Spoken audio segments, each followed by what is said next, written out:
ഒരു സാമൂഹിക പ്രതിബദ്ധത ഉള്ള ആളെന്ന നിലയിൽ നിങ്ങൾ ബെറ്റിംഗ് ആപ്പ് പ്രൊമോട്ട് ചെയ്തത് ശരിയാണോ എന്നൊരു ചോദ്യം ധ്യാൻ ശ്രീനിവാസിനോട് ചോദിക്കുന്ന ഒരു വീഡിയോ കണ്ടിരുന്നു. അതിനെനിക്ക് സാമൂഹിക പ്രതിബദ്ധതയുണ്ടെന്ന് ആരാണ് പറഞ്ഞത് എന്നാണ് ധ്യാൻ മറുചോദ്യം ചോദിക്കുന്നത്. അതിന്റെ കൂടെ ധ്യാൻ വേറെ ചില ചോദ്യങ്ങളും ചോദിക്കുന്നുണ്ട്. ഷാറുഖ് ഖാൻ ഗുഡ്ക പാല് പ്രൊമോട്ട് ചെയ്യുന്നത് മറ്റേ ബസന്തി എന്ന് പറഞ്ഞിട്ട്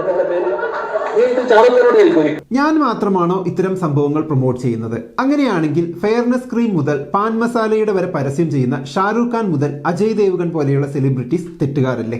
ഏത് പരസ്യമാണ് സത്യം പറയുന്നത്? മുടി വളരുന്ന എണ്ണ തേച്ചിട്ട് ഇവിടെ ആരുടെയെങ്കിലും മുടി വളർന്നിട്ടുണ്ടോ? അങ്ങനെ കുറെ ചോദ്യങ്ങൾ. ഞാൻ മാത്രമല്ല അവനുമുണ്ട് എന്നൊരു ലൈൻ. സംഭവം ഒരു പരിധിവരെ ശരിയുമാണ്. മദ്യം വിൽക്കുന്ന സർക്കാർ, ലോട്ടറി വിൽക്കുന്ന സർക്കാർ, ഫെയർനെസ് ക്രീം മുതൽ പാൻ മസാല വരെ വിൽക്കുന്ന നടന്മാർ, ഫാന്റസി ഗെയിം ആപ്പ് പ്രൊമോട്ട് ചെയ്യുന്ന ക്രിക്കറ്റ് കളിക്കാർ, അങ്ങനെ വലിയ വലിയ സെലിബ്രിറ്റീസ് മുതൽ ഇടയ്ക്കൊക്കെ സർക്കാർ വരെ സാമൂഹിക പ്രതിബദ്ധത മറക്കുമ്പോൾ ഞങ്ങൾ അതെന്തിനു ഓർക്കണം എന്ന് ചോദിക്കുന്നത് ധ്യാൻ ശ്രീനിവാസൻ മാത്രമല്ല. ഈ അടുത്ത് ഇല്ലീഗൽ ബെറ്റിംഗ് ആപ്പ് പ്രൊമോട്ട് ചെയ്തതിന് ഇൻസ്റ്റ ബാൻ ചെയ്ത മല്ലു ഫാമിലി എന്ന ചാനലിലെ സുജിത്ത് എന്നയാളും ഇങ്ങനെ പറയുന്നത് കണ്ടിരുന്നു. ബെറ്റിംഗ് ആപ്പ് പ്രൊമോട്ട് ചെയ്യുന്ന ഒരുപാട് ഇൻഫ്ലുവൻസേഴ്സ് നമ്മുടെ ഇടയിലുണ്ട്. എനിക്ക് ഈ ആപ്പ് ഉപയോഗിച്ച് ഇത്ര പൈസ കിട്ടി, അതുകൊണ്ട് ഞാൻ അനിയത്തിക്ക് ഒരു സ്വർണ്ണമാല വാങ്ങി, കാറ് വാങ്ങി, ഫ്ലാറ്റ് വാങ്ങി, അങ്ങനെ സാധാരണക്കാരെ കൊതിപ്പിച്ച് ബെറ്റിംഗ് ആപ്പിലേക്ക് എത്തിച്ച് അവരെ അഡിക്ഷനിലേക്ക് നയിക്കുന്നതിൽ ഇവർക്കുള്ള പങ്ക് വളരെ വലുതാണ്. ഇത് കാരണമൊക്കെ കടക്കണിയിലായവരും അനവധിയാണ്. ബെറ്റിംഗ് ആപ്പ് പ്രൊമോട്ട് ചെയ്യുന്നത് ശരിക്കും സാമൂഹിക പ്രതിബദ്ധതയുടെ ഒരു പ്രശ്നമാണോ? അവർ ചെയ്യുന്നുണ്ടെങ്കിൽ എനിക്കും ചെയ്യാമെന്ന ആറ്റിറ്റ്യൂഡ് അഥവാ എക്സ്ക്യൂസ് ഒരു നല്ല എക്സ്ക്യൂസ് ആണോ? ശരിക്കും ബെറ്റിംഗ് ആപ്പ് ഇന്ത്യയിൽ ലീഗലാണോ? നമുക്ക് അതിനെക്കുറിച്ചൊക്കെ ഒന്ന് നോക്കിക്കളയാം. ലീഗലായ ഒരു സാധനം പ്രൊമോട്ട് ചെയ്യുന്നതിൽ ഒരു തെറ്റുമില്ല എന്നാണ് ധ്യാൻ പറയുന്നത്. ഇന്ത്യയിൽ ബെറ്റിംഗ് ആപ്പ് ലീഗലാണോ അല്ലയോ എന്ന് ചോദിച്ചാൽ അതൊരു ഗ്രേ ഏരിയ ആണ്. ഗാംബ്ലിംഗ് ലോസ് സ്റ്റേറ്റ് അനുസരിച്ച് വ്യത്യാസപ്പെട്ടിരിക്കും. മറ്റൊരു കാര്യമുള്ളത്, ഒരു ഗെയിം അത് വിൻ ചെയ്യുന്നത് ലക്ക് അനുസരിച്ചാണോ സ്കിൽ അനുസരിച്ചാണോ എന്ന് നോക്കലാണ്. സ്കില്ലാണ് ഡോമിനേറ്റ് ചെയ്യുന്നതെങ്കിൽ ആ ഗെയിം ലീഗലാണ്. ഉദാഹരണത്തിന് ഫാന്റസി സ്പോർട്സ് ഗെയിം റമ്മിയൊക്കെ പല സ്റ്റേറ്റ്സിലും ലീഗലാണ്. എന്നാൽ കസീനോ, ലോട്ടറി ഒക്കെ പല സ്റ്റേറ്റ്സിലും ഇല്ലീഗലാണ്. ഉദാഹരണത്തിന് ചെസ് കളി സ്കിൽ ഉപയോഗിച്ചുള്ള ഒരു കളിയാണ്. എന്നാൽ പാമ്പും കോണിയും പ്യുവർ ലക്കാണ്. നമ്മൾ ഏതെങ്കിലും തരത്തിലുള്ള സ്കിൽ ഒരു ഗെയിമിൽ ഉപയോഗിക്കുന്നുണ്ടെങ്കിൽ അത് വെറും ഒരു ഗാംബ്ലിംഗ് അല്ല എന്നൊരു ചിന്തയാണ് ഈ നിയമത്തിന് പിറകിൽ. അപ്പോൾ ഒരു ബെറ്റിംഗ് ആപ്പ് അവരുടെ സംഭവം ലീഗലാക്കാൻ വേണ്ടി ചെയ്യുന്നത് അതിന് സ്കിൽ കൂടി ആവശ്യമുണ്ട് എന്ന് കാണിക്കാനാണ്. ഉദാഹരണത്തിന് ഫാന്റസി ഗെയിം ആപ്പിനെ കുറിച്ച് നിങ്ങൾ കേട്ട് കാണും. ഓൺലൈനായിട്ട് നമുക്ക് വേണ്ട ക്രിക്കറ്റ് പ്ലേയേഴ്സിനെ തിരഞ്ഞെടുത്ത് റിയൽ ക്രിക്കറ്റേഴ്സിന്റെ ഒരു വെർച്വൽ ടീം ഉണ്ടാക്കിയെടുക്കുന്ന ഒരു സംഭവമാണിത്. ശരിക്കുമുള്ള മാച്ചിലെ ഈ ക്രിക്കറ്റേഴ്സിന്റെ പെർഫോമൻസ് അനുസരിച്ച് നിങ്ങൾക്ക് പോയിന്റ് ലഭിക്കും. ചുരുക്കി പറഞ്ഞാൽ സ്വന്തമായി ഒരു ടീം ബിൽഡ് ചെയ്യുന്ന ഒരു ഫീൽ കിട്ടും, സംഭവം വെർച്വൽ ആണെങ്കിലും. ഇതിനെ പ്രൊമോട്ട് ചെയ്യുന്നവരിൽ സൗരവ് ഗാംഗുലി, വിരാട് കോഹ്ലി തുടങ്ങിയ പ്രമുഖരുമുണ്ട്. ഇതെങ്ങനെയാണ് ലീഗൽ ആകുന്നത് എന്ന് ചോദിച്ചാൽ അവർ വാദിക്കുന്നത് ക്രിക്കറ്റ് കളി സ്ഥിരമായി കണ്ട് ഈ പ്ലേയേഴ്സിന്റെയൊക്കെ കളി അനലൈസ് ചെയ്താണ് ആളുകൾ പ്ലേയേഴ്സിനെ വാങ്ങുന്നത്. അപ്പൊ അത് സ്കില്ലിന് ആവശ്യമുള്ള ഒരു കളിയാണ് എന്ന് പറഞ്ഞാണ്. എന്നാൽ സത്യത്തിൽ മറ്റേതൊരു ഗാംബ്ലിംഗ് പോലെ ആളുകളിൽ അഡിക്ഷൻ ഉണ്ടാക്കുന്ന കുറെ പേരെ കടക്കണിയിലേക്കും ആത്മഹത്യയിലേക്കും തള്ളിയിട്ടേക്കാവുന്ന ഒരു ഗെയിം തന്നെയാണിത്. അതായത് ഒരു ഗെയിം ലീഗൽ ആയതുകൊണ്ട് മാത്രം അതിന്റെ സൈഡ് എഫക്ട്സ് ഇല്ലാതാകുന്നില്ല. മാത്രമല്ല ഇതിൽ വിജയിക്കാനുള്ള സാധ്യത ലോട്ടറി എടുക്കുന്ന പോലെ തന്നെയാണ്. പണം നഷ്ടപ്പെടാനുള്ള സാധ്യത വളരെ അധികവും. ഇത് ലീഗൽ ആയിട്ടുള്ള ബെറ്റിംഗ് ആപ്പുകളുടെ അവസ്ഥ. ഇനി ഇല്ലീഗൽ ആയവയുടെ അവസ്ഥ നോക്കാം. ഇല്ലീഗൽ ആപ്സ് അധികവും ഫോറിൻ ആപ്സ് ആണ്. അതായത് അത് ഓപ്പറേറ്റ് ചെയ്യുന്നത് പുറത്തു നിന്നാണ്. യാതൊരു തരത്തിലുള്ള റെഗുലേഷനും ഇത്തരം ആപ്പുകൾക്ക് ബാധകമല്ല.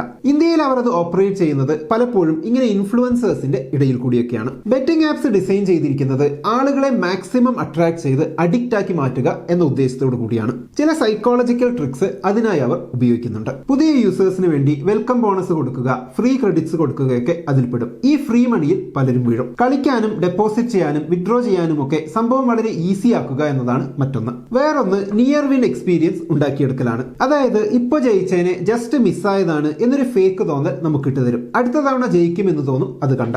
ഉദാഹരണത്തിന് ഒരു ക്രിക്കറ്റ് മാച്ച് നിങ്ങൾ ബെറ്റ് ചെയ്തു, നിങ്ങളുടെ ടീം ജയിക്കുന്നതിന്റെ ഇപ്പുറം വരെ എത്തി. ഇത് കാണുമ്പോൾ വീണ്ടും പൈസ ഇറക്കി നഷ്ടപ്പെട്ട പൈസ നേടാൻ നിങ്ങൾക്ക് തോന്നില്ലേ? അതുതന്നെ. മറ്റൊന്ന് വലിയ വലിയ സെലിബ്രിറ്റീസിനെ കൊണ്ട് ആഡ് ചെയ്യിപ്പിക്കൽ തന്നെയാണ്. നമ്മുടെ വളരെ വേണ്ടപ്പെട്ട ഒരാൾ ഉപയോഗിക്കുന്നു, അതുകൊണ്ട് ഇത് സേഫ് ആയിരിക്കും എന്നൊരു ധാരണ ഉണ്ടാക്കുന്നു. ക്രിക്കറ്റ് ഗെയിംസിന് ക്രിക്കറ്റേഴ്സിനെ തന്നെ ഇറക്കുന്നു. പുഷ് നോട്ടിഫിക്കേഷനും ഫോമോ അലേർട്സുമാണ് വേറൊന്ന്. Big match today, bet now, win 1 lakh എന്നൊക്കെ കാണുമ്പോൾ ഒട്ടും സമയം കളയാതെ റിസ്ക് അനലൈസ് ചെയ്യാൻ നിൽക്കാതെ പെട്ടെന്ന് ബെറ്റ് ചെയ്യാൻ തോന്നിപ്പോകും. അതുകൂടാതെ ബെറ്റിംഗ് ആപ്സ് ഫ്രണ്ട്സിനെ ഇൻവൈറ്റ് ചെയ്യാനും എൻകറേജ് ചെയ്യാറുണ്ട്. ഫ്രണ്ട്സിനെ റെഫർ ചെയ്യൂ, 500 രൂപ നേടും എന്നൊക്കെ കാണാം. പിന്നെ എന്തൊക്കെയോ എന്തൊക്കെയോ അച്ചീവ് ചെയ്തതുപോലെ തോന്നിക്കുന്ന loyalty points, badge, leader boards, VIP membership, അങ്ങനെ കുറെ ഗിമ്മിക്കുകളും. ഇതൊക്കെ കാരണം എന്താണ് സംഭവിക്കുന്നത്? ആ ഗെയിമിന് അഡിക്റ്റ് ആകുന്നു. ഏതാണ്ട് ഡ്രഗ്സിനും ആൽക്കഹോളിനും അഡിക്റ്റ് ആകുന്നത് പോലെ തന്നെ. കൈവിട്ടു പോയാൽ വിദഗ്ധ ചികിത്സ തന്നെ ആവശ്യമായേക്കാവുന്ന ഒന്നാണ് ഈ അഡിക്ഷനും. ഇതുവരെ നഷ്ടപ്പെട്ടതെല്ലാം ഇനി ഒരു കളി കൂടി കളിച്ച് നേടിയെടുക്കാം എന്ന സങ്ക് കോസ്റ്റ് ഫാലസി കൂടി ആകുമ്പോൾ ഇതൊക്കെ വലിയ അപകടമാകുന്നു.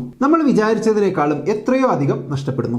ഇൻഫ്ലുവൻസേഴ്സിന്റെ fake success stories, scripted testimonials, അതായത് ബെറ്റിംഗ് ആപ്പിലൂടെ പൈസ കിട്ടി, ഞാൻ കാറ് വാങ്ങി, ഫ്ലാറ്റ് വെച്ചു ടൈപ്പ് അവകാശവാദങ്ങൾ കാണുന്ന യുവാക്കൾ അതുപോലെ ഒരു ജീവിതം കുതിച്ച് ഇതിലേക്ക് ഇറങ്ങിത്തിരിക്കുന്നുണ്ട്. തുടക്കത്തിൽ ചെറിയ ചെറിയ വിജയങ്ങൾ ഇട്ടുകൊടുത്താണ് ഇവർ ഈ ആപ്പുകൾ അപ്പിലാക്കുക. കുറേയധികം നഷ്ടപ്പെടുത്തിയതിനു ശേഷം ഇത്തിരി എന്തേലും നേട്ടമുണ്ടായാൽ പോലും അത് വലിയ നേട്ടമാണ് എന്ന് തോന്നിപ്പിക്കാനും ഇത്തരം ആപ്പുകൾക്ക് കഴിയും. അപ്പൊ പറഞ്ഞു വരുന്നത്, ബെറ്റിംഗ് ആപ്സ് പലപ്പോഴും ആളുകളെ സൈക്കോളജിക്കലി കൂടിയാണ് തകർക്കുന്നത്. ആളുകളെ അഡിക്ഷനിലേക്ക് തള്ളിവിടുന്ന, കടക്കണിയിലാക്കുന്ന ഒരു സംഭവത്തെ പ്രൊമോട്ട് ചെയ്യുമ്പോൾ സാമൂഹിക പ്രതിബദ്ധത പലപ്പോഴും പല ഇൻഫ്ലുവൻസേഴ്സും നോക്കാറുണ്ട് എന്നതാണ് സത്യം. വലിയ വലിയ ഓഫറുകൾ വന്നിട്ടും ബെറ്റിംഗ് ആപ്സ് പ്രൊമോട്ട് ചെയ്യാത്തവരുണ്ട്. ഓഫർ സ്വീകരിച്ച് കളിക്കുന്നവർ കളിക്കട്ടെ, അതെന്നെ ബാധിക്കുന്നതല്ല എന്ന് ചിന്തിക്കുന്നവരുമുണ്ട്. ബെറ്റിംഗ് ആപ്പുകളുടെ പ്രശ്നം ഡിസ്കസ് ചെയ്യുന്ന ഒരുപാട് വീഡിയോസ് യൂട്യൂബിലുണ്ട്. അതിൽ ഞാൻ കണ്ട ഈ വീഡിയോയിൽ ഇദ്ദേഹം ഒരു ഉദാഹരണം പറയുന്നുണ്ട്. നല്ലൊരു ഉദാഹരണമായതിനാൽ ഞാനതിവിടെ പറയുകയാണ്. നമ്മുടെ നിങ്ങൾക്കുമാകാം കോടീശ്വരൻ എന്ന പരിപാടി സ്കിൽ ആവശ്യമുള്ള ഒരു ഗെയിമാണ്. അപ്പോൾ അത് ലീഗലാണ്. എന്നാൽ അതേ പരിപാടിയിൽ നമുക്കെല്ലാം തന്നെ ഒരു ഫീസ് കൊടുത്ത് ജോയിൻ ചെയ്യാം എന്ന് വെക്കുക. എന്നിട്ട് ചോദ്യത്തിന്റെ ഉത്തരം അറിയാമെങ്കിൽ എല്ലാവർക്കും ബസ്സറമർത്താം വെർച്വലായി. അതിൽ ഏറ്റവും ആദ്യം വന്നയാൾക്ക് പ്രൈസ് കൊടുക്കുന്നു. ലക്ഷക്കണക്കിന് ആളുകൾ പങ്കെടുക്കുമല്ലോ. അപ്പൊ അവർക്ക് ഒരു ചോദ്യത്തിൽ നിന്നും കിട്ടുന്ന ഫീസ് എത്രയായിരിക്കും? കോടിക്കണക്കിനായിരിക്കും. ഒരാൾക്ക് 10 ലക്ഷം രൂപ വരെ പ്രൈസ് കൊടുത്താലും അവരുടെ ലാഭം വളരെയേറെയായിരിക്കും. എന്നാൽ പണം പോയവർ ലക്ഷക്കണക്കിനും. ഇത് ഒരു ചോദ്യത്തിന്റെ കാര്യം. ഇങ്ങനെ ഓരോ ചോദ്യവും ഫീസ് വാങ്ങി ബസ്സറമർത്തുന്ന പരിപാടിയാകുമ്പോൾ ഒന്ന് ആലോചിച്ച് നോക്കൂ. ലക്ഷക്കണക്കിന് ആളുകളുടെ എത്രയെത്ര പൈസയാണ് നഷ്ടം വരിക? അത് അഡിക്ഷനായി മാറിയാലോ? ഒരാൾക്ക് പ്രൈസ് കിട്ടിയല്ലോ, അടുത്ത ഒരാൾ ഞാനാണെങ്കിലോ എന്ന് ഈ ലക്ഷം ആൾക്കാരും ചിന്തിക്കും. അതായത് ലീഗൽ ആയതുകൊണ്ട് മാത്രം ഇതൊരു നഷ്ടം വരാത്ത സംഭവമോ അഡിക്ഷൻ ഉണ്ടാക്കാത്ത സംഭവമോ ആകില്ലെന്ന് ചുരുക്കം. ആളുകളെ ഡയറക്റ്റായി കടക്കണിയിലേക്കും മാനസിക പ്രശ്നത്തിലേക്കും നയിക്കുന്ന കാര്യങ്ങൾ പണം വാങ്ങി പ്രൊമോട്ട് ചെയ്യുക എന്നത് ലീഗൽ എന്നതിനേക്കാൾ ഒരു ധാർമ്മിക പ്രശ്നമാണ്. അതുകൊണ്ടാണ് അവിടെ സാമൂഹിക പ്രതിബദ്ധത വിഷയമാകുന്നത്. അപ്പൊ എന്താണ് സെലിബ്രിറ്റീസും ഇൻഫ്ലുവൻസേഴ്സും ഇങ്ങനെ പണം വാങ്ങി ഇത്തരം ബെറ്റിംഗ് ആപ്സ് പ്രൊമോട്ട് ചെയ്യുന്നതിനെ കുറിച്ചുള്ള നിങ്ങളുടെ അഭിപ്രായം കമന്റ് ബോക്സിൽ എഴുതുമല്ലോ. നമുക്ക് അടുത്ത വീഡിയോയിൽ വീണ്ടും കാണാം. ബൈ.